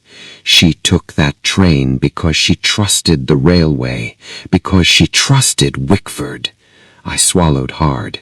She died, Graves whispered. She died screaming. His eyes tightened. And Wickford, he spat the name. He bribed me. Elias's gaze stayed steady. He paid you to sign the report, to blame the weather, to hide the fault. Graves nodded slowly, like admitting it hurt his bones. Yes, he whispered, I signed. His voice turned bitter. I thought I could live with it. He laughed quietly, hollow, but every time I closed my eyes, I saw her face. He lifted the scalpel slightly again, and then Victor Trent came. Elias's eyes sharpened. He found out, and he blackmailed you. Graves's face twisted. Yes, he whispered, that worm had papers, names, receipts. He laughed again, shakier this time. He said I could keep my reputation for a price. His breathing grew faster. He didn't even care about my sister, Graves hissed. He cared about money.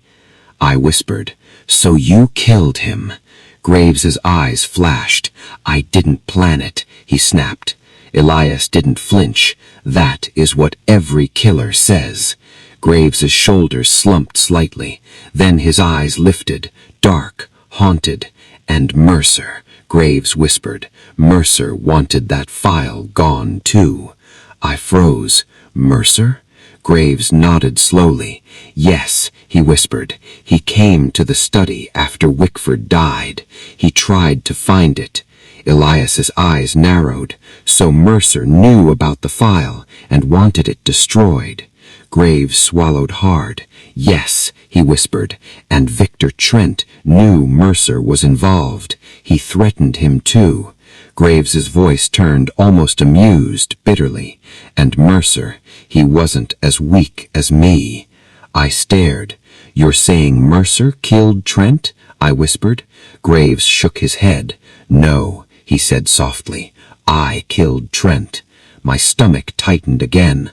I couldn't let him expose me. I couldn't let him drag my sister's death back into daylight. His eyes shifted, guilty. But Mercer, Graves whispered, Mercer killed someone else. I frowned. Who? Graves's voice lowered. The maid. I blinked. No, she's alive. Graves swallowed. Not the maid. My skin went cold. He meant someone else, someone hidden, someone's name wasn't spoken yet. Graves exhaled. There was another man, he whispered, a private investigator. My heart pounded. Harper's contact? Someone following the story?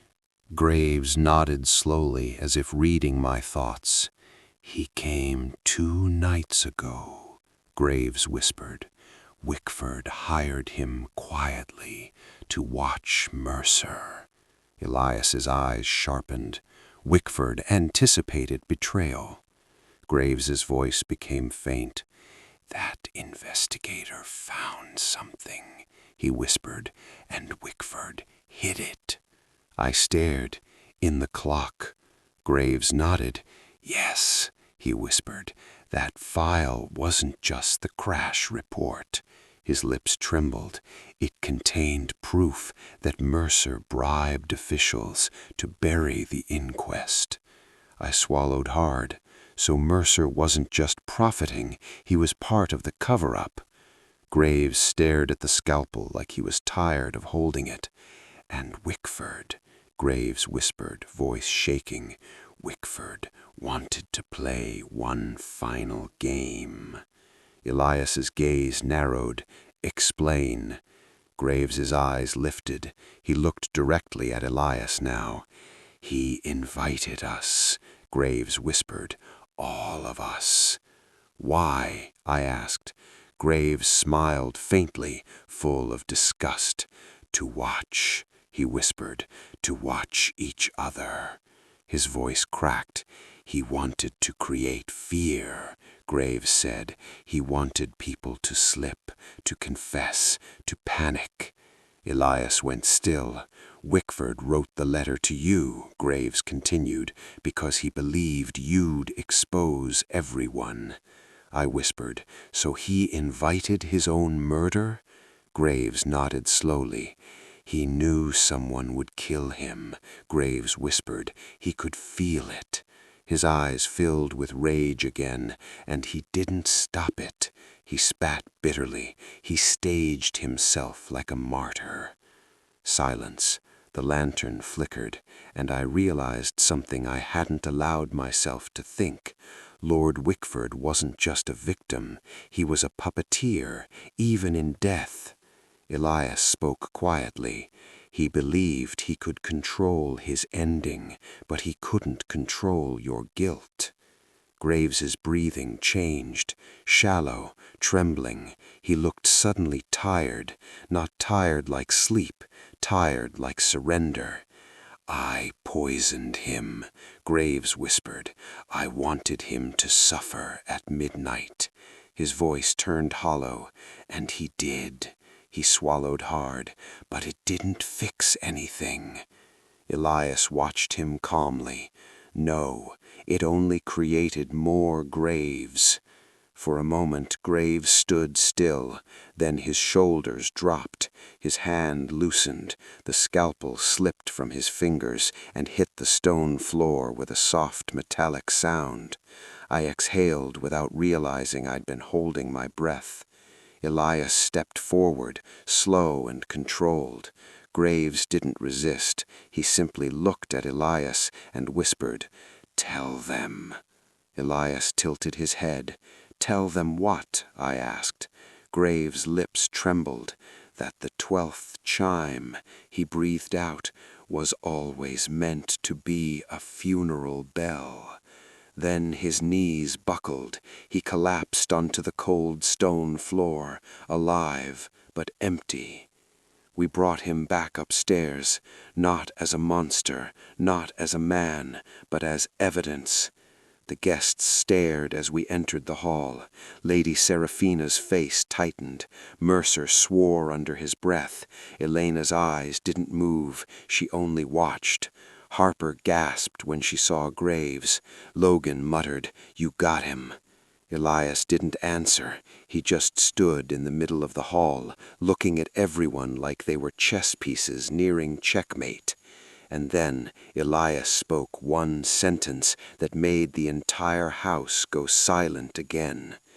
Lord Wickford didn't just invite us to a party. He invited us to a confession. And now we will give him one.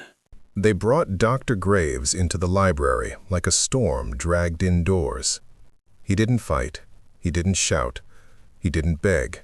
He simply stood there, pale, trembling, defeated, his eyes fixed on nothing, as if his mind had already left the room and only his body remained behind. The guests stared at him with different flavors of fear. Lady Seraphina looked frozen. Genevieve looked broken. Alina Standish looked calm.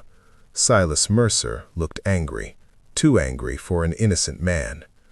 Harper stood near Logan, her notebook forgotten in her hand, her face tight with tension. Logan's hand pressed against his bandaged side as if he was daring pain to challenge him again. Elias stood at the front of the room, quiet and still, and the grandfather clock behind us ticked steadily, like it couldn't wait to be part of history again. I watched Elias take a slow breath. This was his moment, the moment where the truth turns from suspicion into certainty, where the house stops whispering and starts confessing. We will finish this now. No more running, no more theater, no more lies pretending to be survival. Mercer scoffed loudly, forcing confidence into his voice. "Fantastic," he said. "So the doctor did it. That's settled. Let us leave." Elias didn't look at Mercer. He looked at Dr. Graves. Dr. Graves poisoned Lord Wickford. He killed Victor Trent. He attacked the maid, and he harmed Mr. Carter. Those facts are now clear." Mercer exhaled like he was relieved. Lady Seraphina lowered her eyes, as if she couldn't bear to hear it spoken. Genevieve clutched her own hands. Harper's expression stayed sharp. But Elias wasn't finished. He turned his gaze to the room. However, Dr. Graves did not create the conditions that led to these deaths. He was merely the final blade. The hand that held the blade was shaped by someone else. The room tightened. Even Mercer stopped pacing. Elias reached into his coat and removed the oilcloth file he'd found inside the clock. He placed it on the table. Then he opened it. Pages spread out like a verdict. This file proves that the railway crash was not a simple accident. The investigation was redirected. Evidence was buried. Silence was purchased. And men of wealth became men of immunity. Harper's voice came out barely above a whisper. "This is the story," she murmured. "This is what he promised me." Logan muttered, "And this is what got him killed." Elias's eyes moved to Mercer. "Silas Mercer, you invested into the railway after the crash. You profited from the rebuilding contracts, and you bribed officials to bury the inquest. This file carries your fingerprints, even if it does not carry your name loudly." Mercer's face went red. "That's rubbish," he snapped. "You're reaching." Elias didn't raise his voice. "You are loud because you fear silence.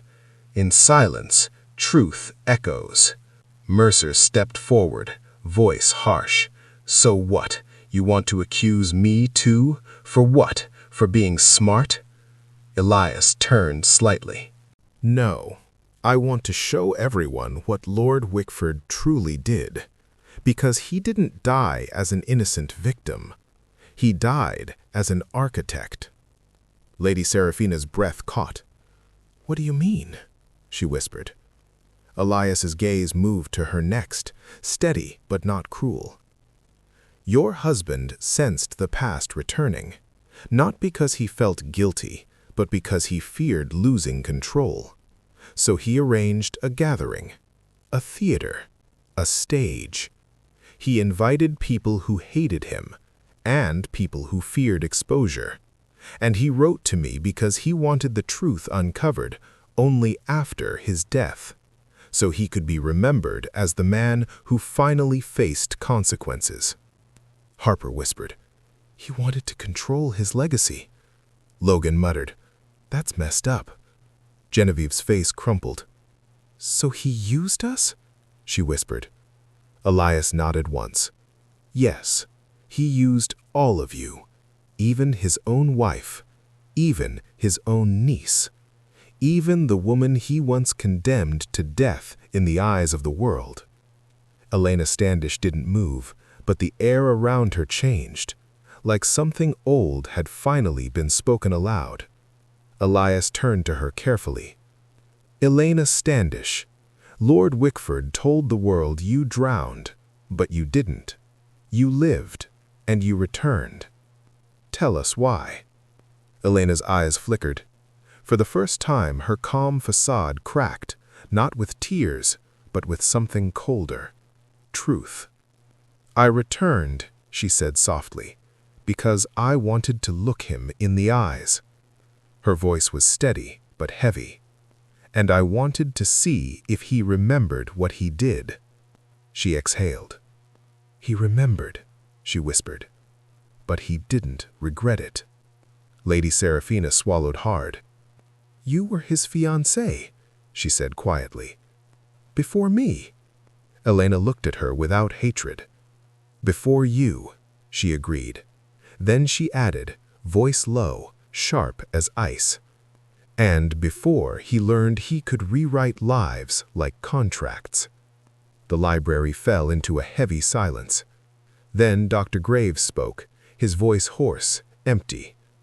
"I didn't know about her. I didn't know he did that." Elias looked at Graves. You didn't know, but you still killed. Graves lowered his head. No defense, no denial, just collapse. Then Elias turned to me, and I knew what he needed next. The missing piece. The thing that would turn this from obvious into proven. Elias spoke quietly. "Bring the cufflink." I blinked. The cufflink? I remembered it now. The silver cufflink we found earlier. Engraved initials. A clue everyone had forgotten while blood kept appearing. I retrieved it from Elias's pocket where he'd kept it, then handed it to him. Elias lifted it into the light. This cufflink carries the initials S.M. Everyone assumed it belonged to Silas Mercer. A convenient assumption. But assumptions are how killers win, Mercer sneered. Of course it's mine. Elias didn't respond. He turned the cufflink slightly and pointed to the engraving style. Tiny details in the lettering, the curve, the cross-stroke, the hidden flourish. This is not Mercer's engraving. This cufflink was created by a local blacksmith for a man named Samuel Webb, a man whose land Wickford seized, a man who hated Wickford enough to sabotage the clock, but not enough to murder him. Harper's eyes widened. So the clock sabotage wasn't the murder? Elias nodded. Correct. The sabotaged clock was misdirection. It created confusion. It created panic. It created stories. And it allowed the poison to look like fate. Mercer's confidence began to slip. And what does this prove? He snapped. It proves nothing. Elias stepped closer. It proves someone wanted the clock to become the center of attention, to distract from the true murder weapon, the drink, the poison, the controlled suffering. Then Elias turned, and his eyes landed on the final person, Genevieve Hart. She was standing now, hands trembling, face soaked in tears, not because she was guilty of murder, but because she realized the consequences of her choices. Elias spoke to her gently for the first time. Genevieve, you sent the Raven note. Why? Genevieve sobbed. Because I knew someone would die, she whispered. I felt it. I felt it like electricity under my skin. She wiped her face roughly. And nobody listened, she said. Uncle Adrian never listened. He treated people like props. Her voice broke again. I wanted the killer to panic, she admitted. I wanted him to slip. Elias nodded slowly. And he did. Your note accelerated the violence, but it also revealed the truth sooner. A terrible method with an effective outcome. Genevieve flinched like she'd been struck. I'm sorry. I swear I never wanted anyone else hurt. Elias didn't comfort her with softness. He comforted her with honesty. Good intentions do not erase consequences, but they can guide what you do next. The room was quiet again. Then, far outside, a sound finally reached us. Distant, faint, but real. A car engine. Tires on packed snow. Voices. The police. At last. Constables entered the hall, stamping snow from their boots, faces stern and tired. The lead officer stepped forward. Which one of you called this in? He demanded. Elias turned smoothly. I did, and I have your murderer. Dr. Graves didn't resist when they approached him. He simply stood and allowed handcuffs to close around his wrists. As they led him away, he glanced back once, eyes hollow. Not angry, not triumphant, just ruined. Mercer looked like a man swallowing his own fear. Elena watched without speaking. Lady Seraphina stood motionless, as if her body was still learning how to breathe. Genevieve sank into the couch, exhausted by the weight of truth. Harper exhaled slowly, as if her heart had been holding itself hostage. Logan leaned back, eyes closed, whispering, "Finally." And Elias stepped back toward the grandfather clock. He watched it tick calmly. Then he spoke, softly, almost to himself. Time does not heal people. It only reveals them. Outside, snow continued to fall, but the manor felt lighter now. Not clean, not innocent, but finally exposed. I looked at Elias. "You were right," I said quietly. "Wickford didn't just die. He designed his death." Elias didn't deny it, and in doing so, he ensured his crimes would be remembered. That was his final arrogance. And with that, the case ended, not with celebration, but with silence. The clock chimed again, not at midnight this time, but at an ordinary hour, a normal chime, for a house that would never be normal again.